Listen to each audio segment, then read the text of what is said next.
Hello everyone, সবাই কেমন আছো? আশা করি সবাই ভালো আছো। তো সবাইকে রাধে রাধে। তো চলো ফির ভিডিও শুরু করতে হ্যাঁ। তো দিনটা ছিল সোমবার। তো ওই দিন অ্যাকচুয়ালি আমাদের কোনো প্ল্যানই ছিল না, ধরতে পারো হঠাৎ করে রবিবার দিন রাত্রিবেলা 10টার সময় বললাম যে আমরা যাব। তো এর আগে আমাদেরকে মামা অনেকবার ফোন করেছিল, মেজো মামা সেজো মামা ফোন করে বলল তোদের আসতে হবে আসতে হবে। আমি তো পুরো প্ল্যানই যে আমি যাব না, কিন্তু হঠাৎ করে রবিবার দিন রাত্রিবেলা 10টার সময় আমি বললাম যে চলো আমি যাব, মানে আমি গেলে মা বাবা যাবে, নয়তো যাবে না। তাই আমি বললাম যে চলো যাই। তো কিসের জন্য যাওয়া হঠাৎ করে, কেন বাই গেলাম? অ্যাকচুয়ালি আমার সেজো মামার ছেলের একটা অপারেশন হয়েছিল কিছুদিন আগে। তো ওর ছোট থেকেই নাকি মানসিও ছিল, আর ওর অপারেশনও হয়েছিল। তার জন্য একটা ওর মানসই ছিল আর কি, মানে মানত যেটাকে বলে। তো ওইটাই ওই দিনকে দিয়েছিল, সোমবার দিনকে। তো আমি মা বাবা আমরা চলে গিয়েছিলাম সোমবার দিন সকাল সকালই চলে গিয়েছিলাম। ওই 10টা সাড়ে 10টার ভিতরে আমরা চলে গিয়েছিলাম আমার মামা বাড়িতে উদয়পুর, তোমরা সবাই জানো। তো আমি আর মা, বাবা আগেই চলে গিয়েছিল অন্য গাড়ি দিয়ে, মানে আরেকটা গাড়িতে করে। আমি আর মা বাসে করে গিয়েছিলাম। তো যেতে যেতে তো একটু দেরি হয়ে গিয়েছিল। তো ওই দিনের ওয়েদারটা কিন্তু জাস্ট ওয়াও ছিল। তো অনেক দিন পর মায়ের দর্শন পেলাম, বহুদিন হয়ে গেছে মায়ের কাছে যাই না। তো মা যেহেতু ডাক দিয়েছে, তো না গিয়ে কি পারি? ওই বললাম না, যাওয়ার কোনো প্ল্যান নেই, কিন্তু চলে গেলাম ওই মায়ের ডাকে।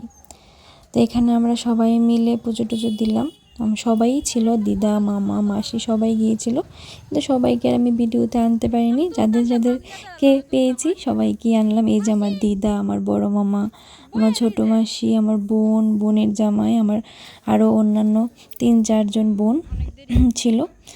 তো এখন সবার বাড়ি যাওয়ার পালা। তো সবাই অলরেডি বাড়ি চলে গিয়েছে। আমার মামার বাড়ি থেকে মায়ের মন্দির কিন্তু ওই 10 থেকে 15 মিনিটের রাস্তা হবে। তো আমার বড় মামার অটো করেই সবাইকে নিয়ে গিয়েছিল।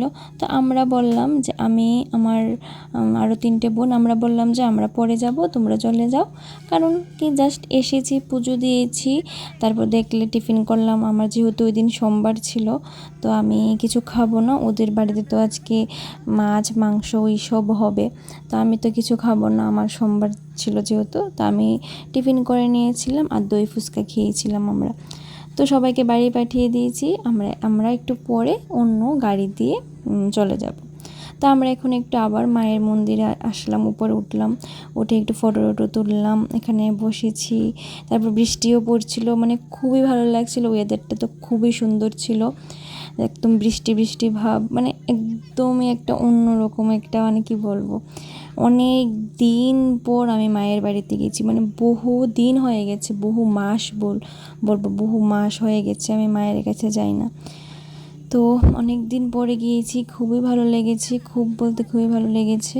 তো এখানে আমি, আমার বড় মামার মেয়ে, সেজো মামার মেয়ে, মেজো মামার মেয়ে, আমরা 4জন এখন চলে যাব বাড়িতে। তো বহুত মজা করলাম, সারাদিন যেন কী করে কেটে গেল বুঝতেই পারলাম না। এখন ঘুরিতে বোধহয় ওই 3টে সাড়ে 3টের মতোই বাজে। বারবার ফোন করছিল মামা ওরা যে তাড়াতাড়ি আয়, কখন আসবি, সকাল থেকে কিছু খাসনি তোরা।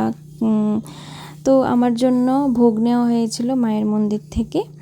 তো আমি বাড়িতে গিয়ে মায়ের প্রসাদ খাবো। তো চলো। আর আমার না, ওই সকালে আসার সময় বললাম যে আমি কিন্তু বিকেলে চলে আসবই, কারণ আমার সোমবার দিন একদিন অফিস হয়েছে, আবার মঙ্গলবারে অফিস আছে, অফিস যেতে হবে। কিন্তু ওই মামার বাড়িতে গেলে দিন সব কিছু ভুলে যায়, মামার বাড়ির মজা পেয়ে আর বাড়িতে আসতে ইচ্ছে হয় না। আর এই যে দেখছো পুচকিটা, এটা হচ্ছে আমার মামার বাড়ির সাথে একটা পুচকি। ও না দেখো, এই যে বাচ্চা মেয়েটা পর্যন্ত ফোন বোঝে, ওকে ফোনে কার্টুন চালিয়ে দিলে ও কি সুন্দর মজা করে করে ফোন দেখে। কি জেনারেশন এসেছে ভাই আমাদের সময়, এই সময় আবার ফোন, মানে কি বলবো, ওই 11-এ না জানি 10-এ উঠে ফোন পেয়েছিলাম অ্যান্ড্রয়েড, তাও কি ছোট একটা অ্যান্ড্রয়েড ফোন ছিল ওই সময়। আর ওকে দেখো এখন থেকে ফোন। তারপর সন্ধ্যা হয়ে গেছে, এখন হচ্ছে আমাদের সবার আড্ডা মারার পালা। আমার যেহেতু সোমবার ছিল, যেহেতু আমি থেকেছি, আমরা ওই দিন রাত্রেবেলা বাবা বাড়িতে চলে গিয়েছে, তার জন্য আমি আমার জন্য একটু বাইরে নিরামিষ রান্না করছিলাম। তারা তো আজকে ভালো খাবার খাবে, আর আমি সোমবার দিন গেছি আমার নিরামিষ। তো সবাই মিলে আড্ডা মারছিলাম, মুড়ি চা খাচ্ছিলাম, আর আমি রান্না করছিলাম। তো আমার মামার বাড়ির পাশে একটা বিয়েও ছিল ওই দিন, তো এখন যাচ্ছে জামাই বিয়ে করার জন্য। বৃষ্টিও পড়ছিল, তো আমরা চলে গিয়েছিলাম জামাই দেখার জন্য। তো এটা হচ্ছে পরের দিন সকালবেলা। তো চলো এখন চলে যাচ্ছি বাড়িতে আমার বোনের জামার গাড়ি দিয়ে। তো ভিডিওটা কীরকম লেগেছে জানাবে। আমি তো খুবই মজা করলাম, ওই একদিনই খুব মজা করেছি, সারাটা দিন খুব মজা করে কাটিয়েছি। আর এখন চলে যাচ্ছি বাড়িতে, মনটা একদমই ভালো লাগছে না, আরও থাকার ইচ্ছে ছিল, কিন্তু এখন গিয়ে আবার সোজা চলে যাব অফিসে। এই হচ্ছে জীবন। তো চলো, সবাই ভালো থাকবে, সুস্থ থাকবে। ভিডিওটা কীরকম লেগেছে জানাবে। তো সবাইকে টাটা।